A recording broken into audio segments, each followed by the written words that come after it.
What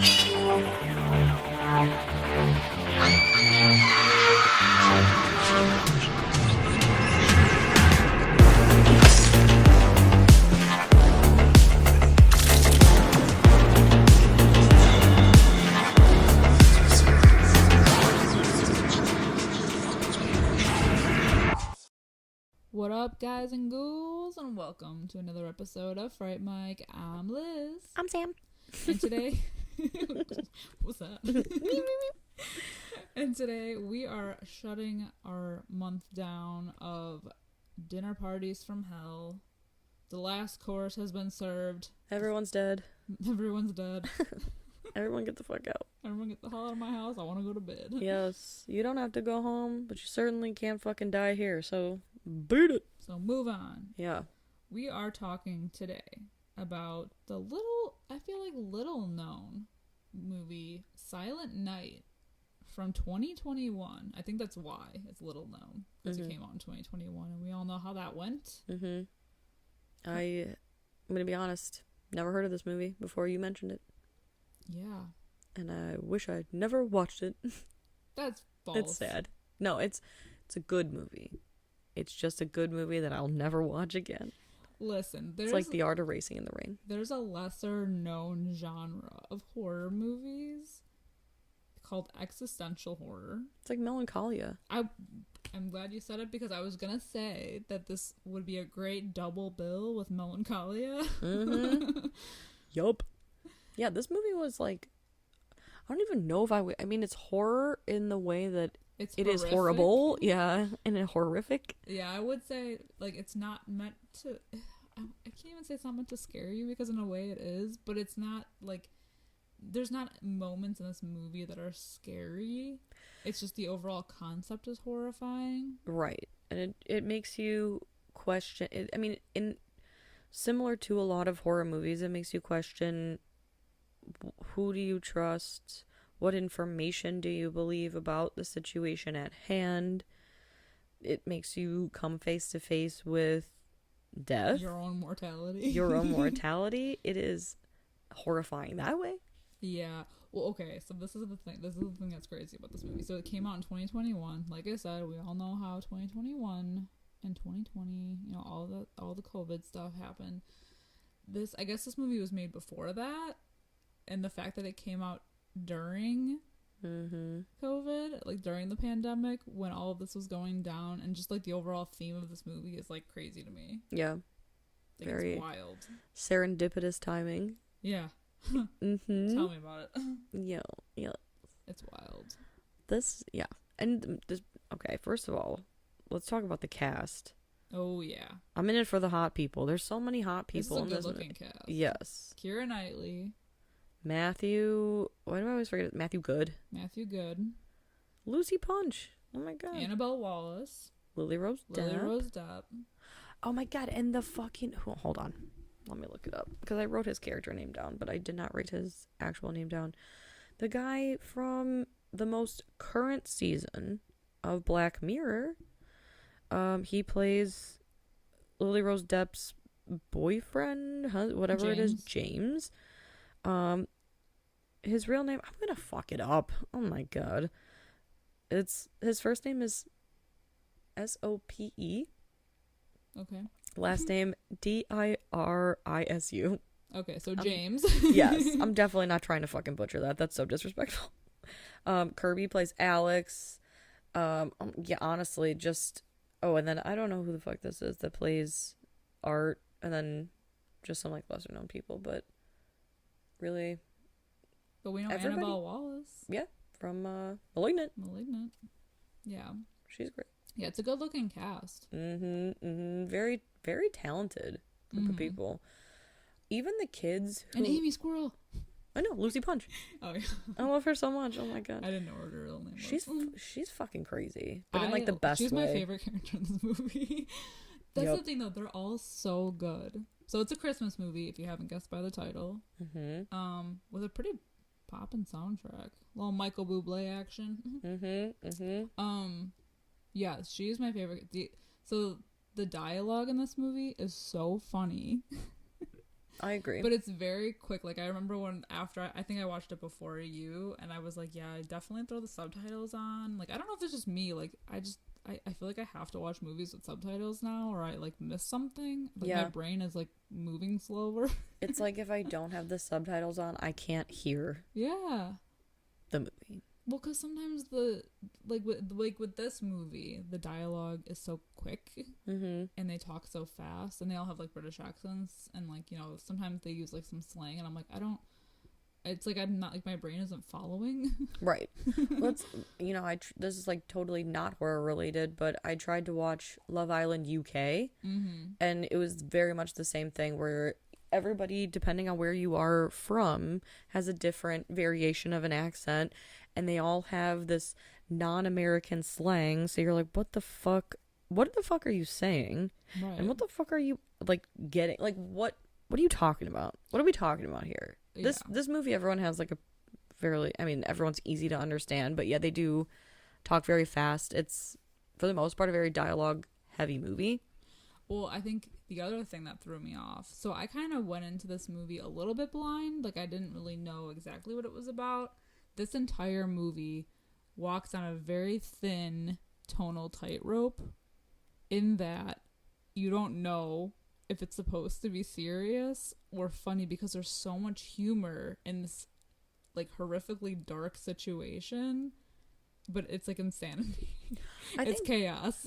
I think it really speaks for just life in general, how shit's fucked, but we're all gonna make light of it.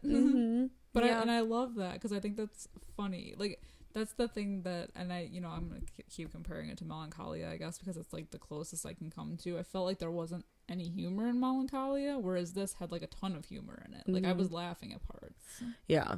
Well, and Melancholia is just so beautiful also. Yeah. Not, and, you know, I mean, in the title Melancholia, it's fucking heavy anyway. But this movie, yeah, you think it's like you think it's a holiday party, like a Christmas party for like close college friends and family and whatever, and there's maybe something a little bit off about it. Everybody is kind of awful, which is great. Yeah. And, you know, there's one character who we never see. We only hear the voicemail of, I believe, Lizzie. The one that forgot to invite. Yep. And like, it's just so funny and true and sad, because they're like, tell me you invited Lizzie. No, I didn't invite you. You said you were gonna invite. No, I said, don't you forget to invite Lizzie, but that doesn't mean I want her to be alone. And you're thinking, oh, for the holidays. And as the movie goes on, you're like, oh, it's because she doesn't, even though she hates her, she doesn't want her to die alone. You know? Yeah. Like, it's a relatable, it's like, they're like a relatable group of people in their, well, that's the thing that makes them weird, I think. Not that I think they're like relatable to me, because like, I don't try to be like a dick like that, but like, they are so blunt with each other that it's like almost kind of like refreshing. Yes. You can tell that these people have known each other for a very long time. Yeah. And then that's nice. They have a good chemistry going. They do. And I really do believe that a lot of these people are friends. Like, especially the dynamic between, I'll start using character names, between Nell, who's played by Keira Knightley, and Sandra, played by Annabelle Wallis. And right, that's her name? Okay. I don't know why that sounded weird when I said it. I think it's very cute, because even at the end, both of them are in separate rooms. They're like, oh, I forgot to say goodbye to Beth. I forgot to say goodbye to like, and just the way that they like gossip, and they're so like together, and they can be shitty, but not judgmental about them being shitty. Like, I don't know. It's very cute. Well, and that's the thing too. They insult each other throughout this movie, but everybody just kind of brushes it off, because we don't know right away what's happening. I feel like pretty early on in the movie, you kind of get an idea of what's happening before they even say it. But like, yeah, like, they're just so cruel, but yet, you know, like, there's this weird thing going on, like, when everybody comes, that, okay, like Lily Rose Depp's character, Sophie, they don't like her, like, she's, you know, like, kind of the outcast of the group. American. Yeah, she's with James. Half of them have a crush on James, but like, she definitely doesn't want to be there. She doesn't want to spend her Christmas there. We don't know if it's her last Christmas, but like, you know, there's something off. And then, but Keira Knightley's character, Nell, she has this big thing about, well, like, this year is all about forgiveness and everything. And then there's like little things that are off, where when they do finally sit down to eat dinner, there's not a lot of food.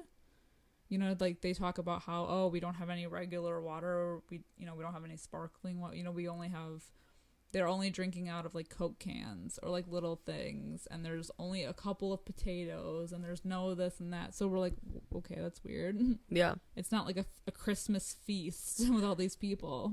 They even kind of allude to that early on when everyone starts arriving at Nell and Simon's house. Sandra and her husband Tony and their daughter Kitty are the first to arrive, and Kitty walks in and immediately is like, is the sticky toffee pudding ready? Or the sticky toffee pudding ready? My mom said you had it and I need it. And she's like, oh yeah, why don't you go find Art, who is Simon and Nell's son, or one of them. And she's like, oh, okay. She tells Sandra, I forgot to make the sticky toffee pudding.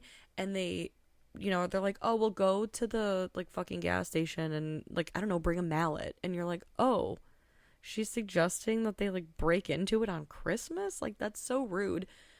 Or, you know, like, that's crazy. And she's talking about, oh, you know, the store was out of like everything, like out of like not even just the good stuff, like they were out of everything. And they do actually break into the gas station or whatever it is to get the sticky toffee pudding, and you realize later it's because it's like this or, you know, this oh my god, I cannot talk, apocalyptic like world. Yeah, they're about to go into. Like, there's something happening. Yeah, it's crazy. I do have to say that I really enjoy Alex and I think Lucy Punch's name is Bella, right? I like I feel bad for Alex though. Oh, I like their dynamic. She's another one that did not want to be there. No, she says so in the car ride on the way there, that she doesn't really want it. Like, you know, like, I'm the one that has to be around your fucking college friends. And it is sad because she basically just ends up getting like pissed drunk. She really does feel like an outcast. It kind of like in a different way than Sophie, but still also kind of like on the outside looking in. And then like towards the end, she gets so drunk, and then before she ends up falling asleep. But it's just like so heartbreaking because she says, I miss my mom. Yeah. And it's like, oh, given the fucking circumstances of the movie, you're like, yeah, Jesus Christ, this woman is here with these people that she's not really close, like. Right. Which is, I'm sure, with the same boat that Sophie's in, who also doesn't want to be there. She doesn't want to spend her last night with these people who don't like her. It's rough. It's a rough sad situation all around. It's very sad. Yeah, everybody gets one potato, and Bella, she takes one of the potatoes off of the kids' plates when they're not looking. It's fucking hysterical. She's like, what do you mean? These are small potatoes. They're like, everybody gets fucking one.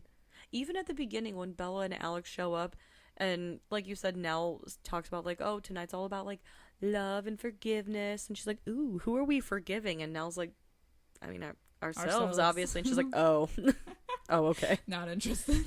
Not interested at all. And so they do fight with Sophie at the dinner table about, you know, and at this point we still don't know what's really going on, because she mentioned something about like the proper way to raise your kids, because the kids at the table are saying something about there being, oh, Kitty, she says like, oh, do you think the queen's dead? Well, who cares, because she's old.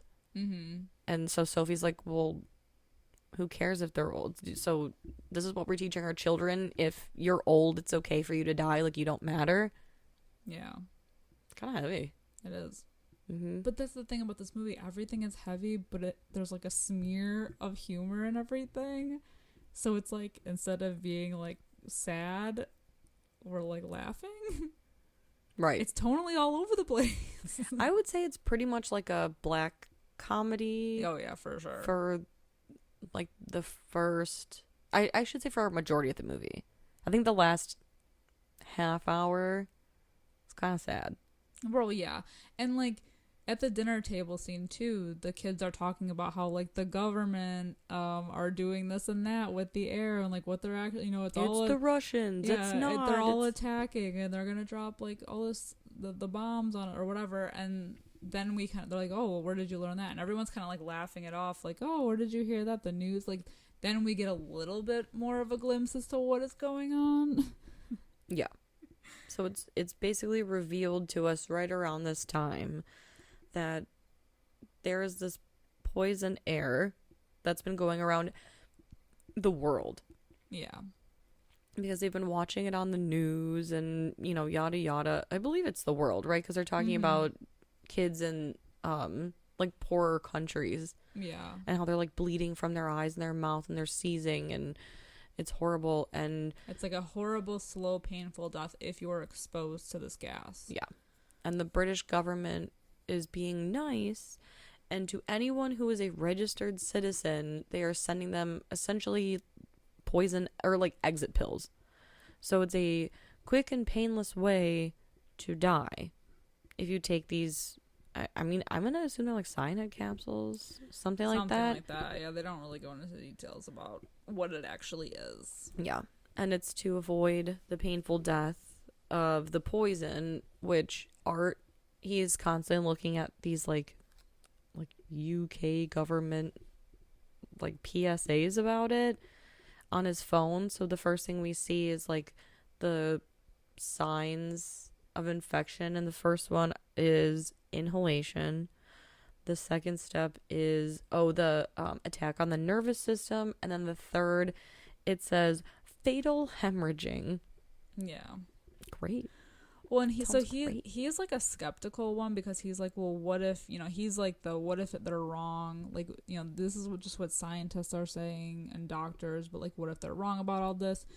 And Sophie can relate to him in a lot of ways, because it's revealed that she's actually pregnant and doesn't want to take the exit pill because she doesn't want to kill her baby. Mm-hmm. So she has this guilt, and she's like, well, maybe they like kind of like have side conversations, because she can see where Art is coming from with how he's all skeptical about what the government is saying. Like, we shouldn't be trusting them with this situation, and she's the same way, and she's just like, well, I don't think I'm gonna take the pill either. Mm-hmm. But kind of like convincing him that like, yeah, you're not crazy for thinking this way, because I also think this way. Right.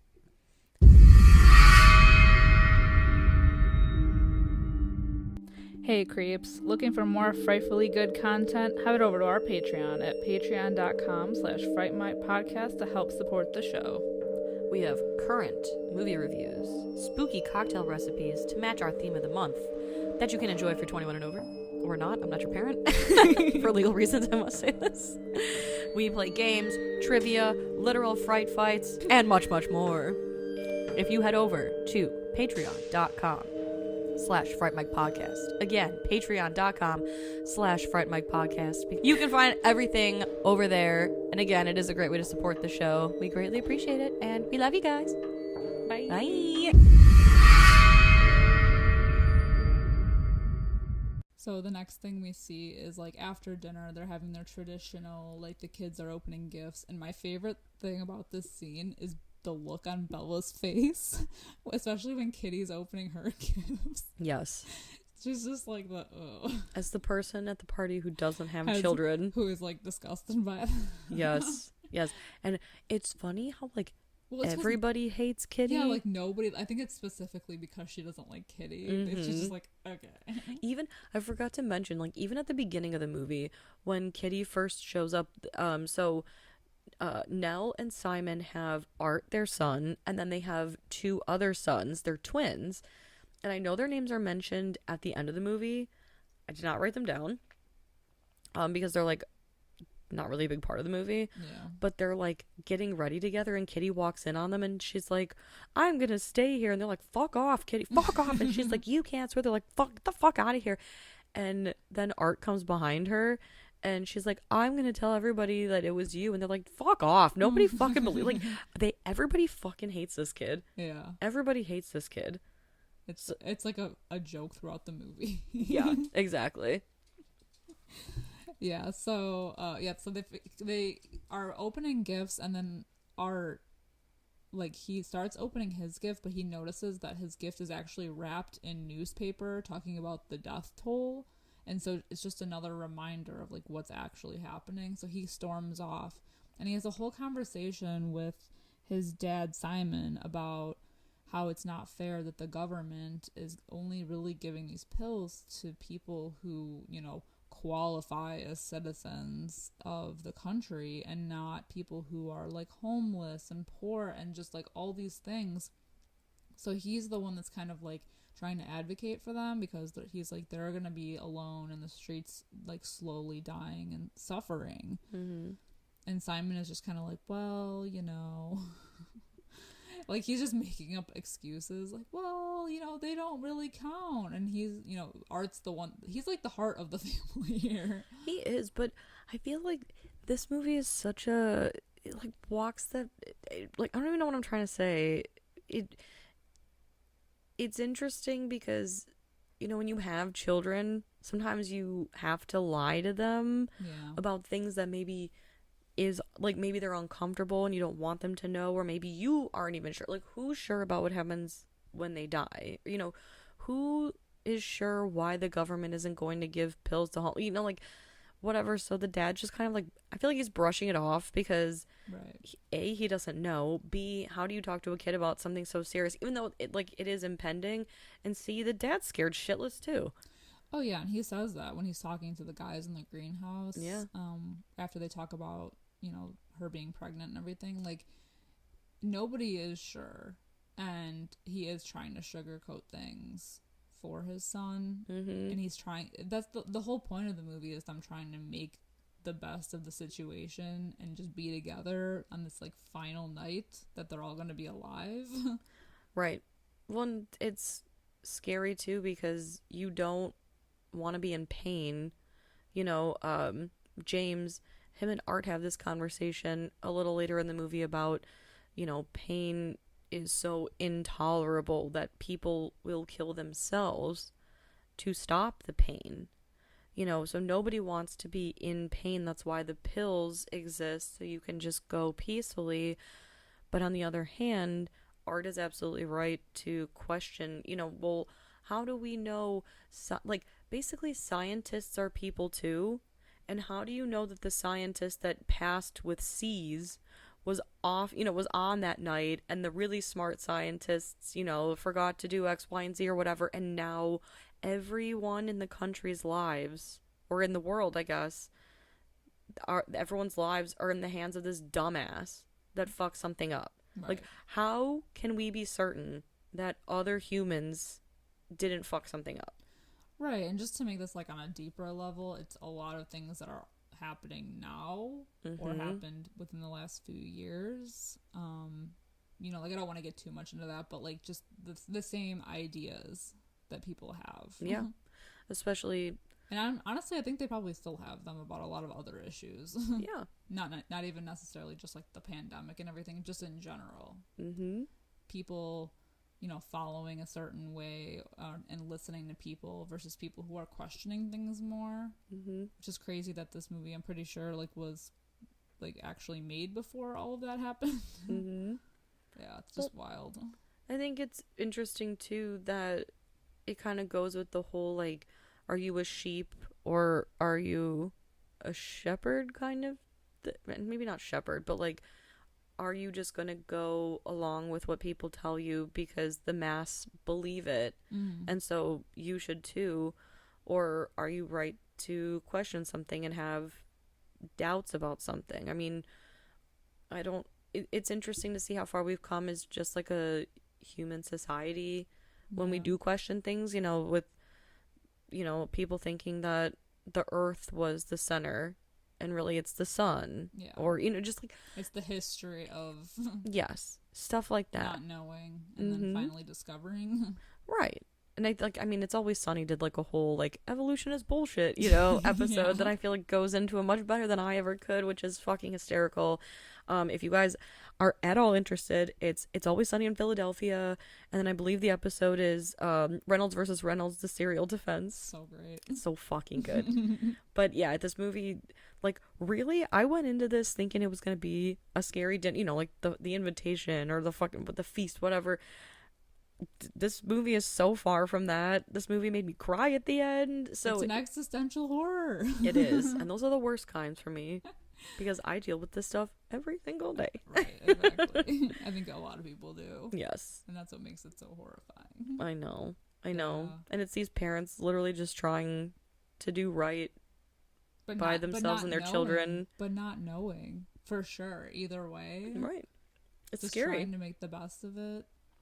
Yeah, after dinner and the gifts and everything, they have like another, like basically everybody starts getting drunk and they just start kind of like airing out like their secrets. Mm-hmm. They have a nice conversation about how basically everyone in the room has wanted to fuck James at some point. Yup. And what was it? Bella hooked up with Tony. Yeah. It's just like it's a great scene because they're all like unhinged, but at the end of the day, they all make up. Yeah. They're like, it doesn't even matter. I just loved that they all were like having a conversation about college, and then Sandra just turned, Sandra, right? Mm-hmm. She turns to James and she's like, how come you never fucked me? Everybody wanted to fuck me. And fucking Simon is like, no, I didn't. And she's like, you didn't? And she fucking turns to Nell, Simon's wife, and is like, did you know that? And Alex, who again is like that kind of outsider who's already like just like getting lit as fuck, she's like, did you just ask her if she knew that her husband didn't want to fuck you? Like, what like, is this conversation? That's what I was. That's honestly like what I was thinking while I was watching. Like, what is this conversation? I love Alex. I feel like she doesn't get enough screen time. I know, she's just sitting there playing Scrabble the whole time. I know. While they're all bitching. And she's like kind of the commentary. She's like the audience's commentary because she's like, wait, what the fuck's going on? Yeah. She's great. And then she passes out. Yeah. After saying, I miss my mom. And it's so fucking sad. Yeah. Oh my god. They but then Sandra and Bella, they have kind of like a private conversation in the hallway about how they are terrified. Yeah.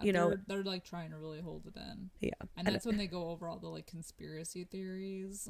I also laughed so hard when Bella was like, I've seen the road. You think I'm gonna survive a post-apocalyptic monochrome? Like, I'm not fucking built for that. You think Alex is fucking built for that? You think we're gonna survive that? Yeah, she's too sensitive. And I just love that because then Sandra's like, oh, I've never seen it. Is it bad? Is it bad? Like, and I love when she's like, well, do you believe what's going on with the government? And she's like, God, no. Mm-hmm. I know. They're like, the fucking conservatives, of course. This movie is, I know what you were saying when you're like, they're so relatable, but not really. It's like, they're all assholes. Oh yeah, they're all dicks, but like, but they're relatable in the way, in the way that like their conversations are relatable. Right. Like they're all scared. They're all admitting they're scared. They're trying to make light of situations. They're humor. Exactly. Which is what people do in uncomfortable situations. 100%. 100%. Yeah. The next scene is pretty sad though, where they zoom the grandma. Oh my god. Yeah, this is when I really started to like fucking lose it. Was they zoom Nell's mom. Yeah. And it's sad because kind of throughout this movie, I feel like it's one of those where you're like, is this really gonna happen or is this not gonna? Kind of like 10 Cloverfield Lane. Right. We still haven't seen anything. We've only been in the single location. Right. And the characters in the movie talk about how they've been seeing stuff on the news. So to them, it's a real thing. To us as the audience, up until this point, I was like, is this like a paranoia thing or is it not? Right. But then this is where we kind of we actually do get a glimpse of something else outside of this house, and it's after the grandma kind of hangs up abruptly on the Zoom call, and we see a cloud approaching her home, and she takes the pill at the last minute, and the cloud kind of sweeps over, and it's assumed that she's dead, gone. And at this point, like, Nell like loses it because she just can't, like, she goes into like shock. Well, it's sad too because you're having this final conversation with your mom, and she's you alone. Can't be that. Yeah, your mom's alone. You're not there. She can't be with you, and then her mom says, like, oh, you know, we're going to be with your dad soon. We'll all be together again. And I'm so proud of you and I love you. And it's like, oh my fucking, oh my God. Are you kidding? And the kid, like, Art specifically is very upset. And he's telling his dad, like, don't be a dick. Like, call her back, call her back. And he's like, no, like, no, Right. that's it. Like, that's it. Right. Jesus H. And so he runs off again to talk to Sophie and James, because James is a doctor. And he's kind of questioning James more about this whole thing. He's like, well, what do you know what happens about, you know, with this pill? And do you actually know what happens afterwards? Like, have you seen people who've been exposed to this kind of thing? And he says yes. Like, he has seen it. And he doesn't, as, like, a doctor, he's recommending that he just takes the pill. You know, like, he doesn't want to see, he's believing what the scientists are saying, that this cloud is killing people and it's horrific, and the easy way to go would be to take the pill. Yeah, but this goes back to what I was kind of saying before I jumped ahead.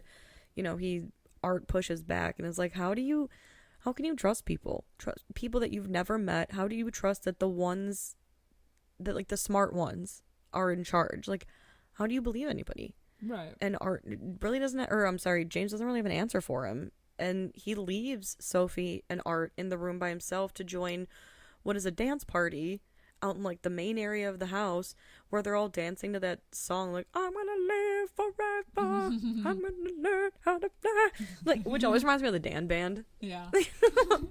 And their fucking cover of it. Yeah. What is it, the end of The Hangover, right? Yeah, The Hangover. But it also, like, just so sad and ironic that they're all dancing to this, like, people, you know, you'll remember my name and I'm gonna live forever. Yeah. On the eve of their death. Yeah. And while Sophie and Art are alone, she tells him, she says, I'm pregnant and I'm not going to take the pill. And so I don't think you're crazy. And if you don't want to take the pill, then we'll stay together. And Nell goes looking for Art, and she walks in on the conversation and she's like, what's happening?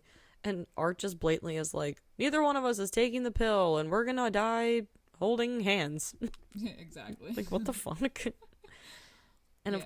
of and course, he has the whole conversation with his parents about how he doesn't want to take the pill. He doesn't think that it's, like, almost like it's just like a heartbreaking conversation, because he's like, you're not being good parents by killing us. You're killing your children. You're choosing to kill them because you don't know that we should be questioning things more, and you don't know for sure that's what happens, and you're just taking, like, the easy way out, you know.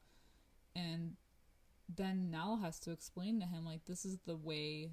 She's like, I can't live in a world that I have to see my children suffer, and so that's why we're making you guys take these pills. Like, we want you to take them because this is the best way to get out of this. And even Simon breaks down and is like, yeah, I'm fucking scared. Like, I'm terrified. Yeah. I don't know. And it's rough. It's sad. And Art runs off, and Simon goes looking for him, and he comes across a car that we see, like, all these pill packets in, and the lights are kind of flashing on and off, like the hazard lights. And you look into the window and you see like a family that's dead, including like an infant. And it's so sad, and Art just loses it. And at the same time he's losing it, coming across this car, they said in the movie that the first signs that the poison is coming is that there's these little, like, tornado things, and one goes by Art and he inhales the gas, and the wind kind of changes, and Simon finds him and sees what Art sees, and it's so sad. And he brings him back to the house, and he's panicking, and basically Simon tells everyone, you know, they said, like, everybody kind of, like, get ready. And, you know, they're like, well, you know, they said it wasn't coming till tomorrow, but they look and it's after midnight. And so this is when the movie, like, I mean, just it's been fucking sad. But this is when it gets, like, even worse, because then everyone kind of says their goodbyes. Well, right, and just to stop you right there, just right before this, I feel like it's when, so Art is upstairs and he's kind of, like, convulsing in bed before he, like, actually passes out. But James has a moment with Simon where he is like questioning him about the state of the bodies. Like he's like, was there foam coming out of the mouth? It's like at that last moment, he's almost a little bit skeptical of like what's happening. Mm-hmm. Like he wants to know some kind of answer, and Simon's like, no, there was just nothing. Mm-hmm. So James is like, okay, well, then that's it. Go up to your families and, you know. Mm-hmm. Yeah. I do. Even though the rest of this movie is like very sad, I do think it's kind of funny. So each family kind of goes into their own respective rooms with their pills. Unfortunately, Bella is dealing with a very drunk, passed out Alex, and she's kind of crying. And so she takes her pill and then forces Alex to swallow her pill. But then Alex wakes up and pukes the pill out. She's like, God damn it. But what I found to be so like morbidly funny was like Nell, Simon. So Nell is holding Simon, or I'm sorry, Nell is holding Art, and like his face is in her chest, and she's kind of answering for him, and she's like, no, he's just had a panic, he's exhausted, he's blah blah blah, and so Simon goes to give his family like the pills and then the Cokes to take them with, and the twins are like, oh man, we're not gonna share Cokes. So then he has to go get a second Coke that he drops. Then, oh, it's warm, can you go get ice? So then he has to go fucking downstairs to get the ice. Then the twins open their Coke and the one that was dropped sprays everywhere and he doesn't have enough, and he's like, oh, come on, Dad. And she's like, will you go get another one? It's like he can't win. And he keeps having to go downstairs, and I feel bad because then with what is it, Sandra, Tony, and Kitty. Sandra just wants Kitty to hold her, and she won't. Yeah. And then she's like, wait a minute, my doll's downstairs. And Tony's already like, I can't feel my legs. And it's really sad because when Kitty comes back into the room with her doll, both of her parents are dead already. And she tries to say dad, and she kind of chokes a little bit. And she, like, her doll can talk, and she says, I love you, Daddy, you're the best daddy in the world. But then she holds her mom while she gets into bed, and I just was like, oh, Jesus Christ. Yeah, like at the last minute when it's too late is when she decides to hug her mom. When her mom doesn't even know. Yeah. And then we see Bella and Alex, they're kind of dancing around in the kitchen, and because Alex has thrown up the pill, she doesn't know that she has, Bella stabs her. Yeah. And when Alex is like, why? It's like, well, you threw up the pill. Mm-hmm. And then they kind of die together in the kitchen. Yeah. And then I just, like, lost it Yeah. when it came to the other family. Yeah, well, because they didn't give Alex the pill because they assumed he was dead. Because when they flipped him back over after they all took their pills, he was bleeding from the eyes, so they just assumed he was gone. So the rest of them are holding each other in bed. Mm-hmm. Oh, and we forgot. So James and Sophie. Oh, yeah. He's like, I won't take the pill if you don't, because I don't think that's fair. But he convinces her ultimately to take the pill. I mean, I guess she comes to her own decision that she'd rather take the pill with him than be alone. And it's sad. Yeah, and in the last final shot of the movie, everyone is dead in the bed, and it's like the next morning, there's been snowfall, and we pan over to the bed that Art is in, and his eyes open. Mm-hmm. So, it's kind of a little ambiguous, I think, because obviously he survived, but is it really Art, or is it a zombie Art? And is this, like, a common thing, or is maybe he special somehow? Yeah. I don't know. It just really fucking got to me at the end when they're all holding each other and they're like, I love you, Daddy. I love you too. I love you, Mommy. I love you too. And I was like, shut the fuck up. Everybody just shut the fuck up. Oh, yeah. I mean, that's the thing. Like, this is not a typical, like, horror movie. Like, I don't know if I'd even put it in the category of a horror. It's more like a dramedy.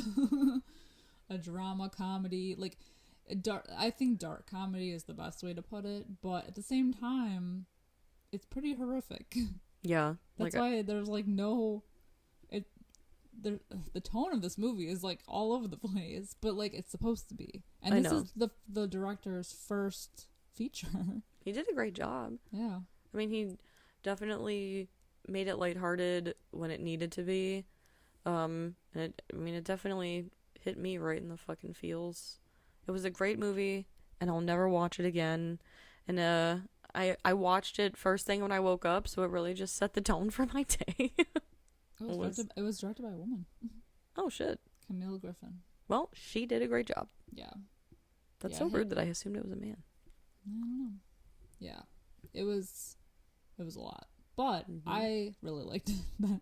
It was a downer, but I think that it was really unique. It was well done. And really well done. Well I think acted. that the acting was like top tier. Mm-hmm. Good cast. All right. Now that that's said and done, what are you going to rate this movie? I'm giving it a 4 out of 5. Hell yeah. Because it was really good. But I'll never watch it again. And it was hella sad, which I guess is the point. But goddamn, I did not expect to cry. Yeah, I'm also going to give it a 4 out of 5. It was very good. What a way to end the month. Honestly, a little existential crisis to really lighten the mood. Right. Really end the month. I mean, really. But honestly, though, like, this movie is really good. So, highly recommend you check it out because I think, like, the acting alone makes this movie, like, so good. So, yeah, definitely check this one out. I feel like it definitely flew under the radar. I don't, obviously, I don't think it got, like, a theater release because it was 2021. But, yeah, I think a lot of people don't really know about it. So I think, if you're into a little existential horror or if you're a big fan of melancholia, you might like this one. It's funny because I really thought for the first, 35 minutes of this movie, I was like, you know what? This is a fun movie, and I'm going to buy it, and I'm going to put it on for the holidays. And the last half hour of this movie, I was like, absolutely not, never again. Never again. I don't want to watch this ever again. Job well done, though. Did it really get you that bad? It did. Wow. It did. It really freaked me out. I didn't like it at all. I cried a lot. Oh, I mean, yeah, it is sad. It's definitely a downer. Yeah. I think it just touches on, everything that I'm terrified of. Oh, yeah, I know. I mean, we've had so many conversations, just like the two of us, where we talk too much about death to the point where we both are like, okay, we need to stop about it. Yeah. Oh, God, the blackness is creeping in. Yeah, we've almost, Yeah. blacked out from just talking about it. So too much existentialism. It definitely hits that. Yeah. Still good nonetheless. Watch it. Support Camille Griffin. Love her. Yes. But that's just our opinion on the film Silent Night. Let us know if you've checked this movie out, what you think about it. I'm actually interested to know if anyone else has seen it. Me too. Because, I've heard, no one talk about it, and I want to know why. And when you do watch it, if you haven't already, let us know what you think after. Exactly. Hit us up over on Facebook, Instagram, Twitter, and TikTok. We are on all social media platforms at Fright Mic Podcast or Fright Mic Pod. Also, if you have, a few minutes just to spare after the episode ends, if you can give us a 5-star rating and review wherever you're listening, we would truly appreciate it from the bottom of our hearts. Hell yeah. We really appreciate it. And then if you know anybody else that's interested in horror movies or might like us, go ahead and share our episode with them. Get our name out there, Sharing is caring. Grow the Fright Fam. Yeah. Sharing is caring. We'd appreciate it. But until next time, I'm Liz. I'm Sam. Rest in peace.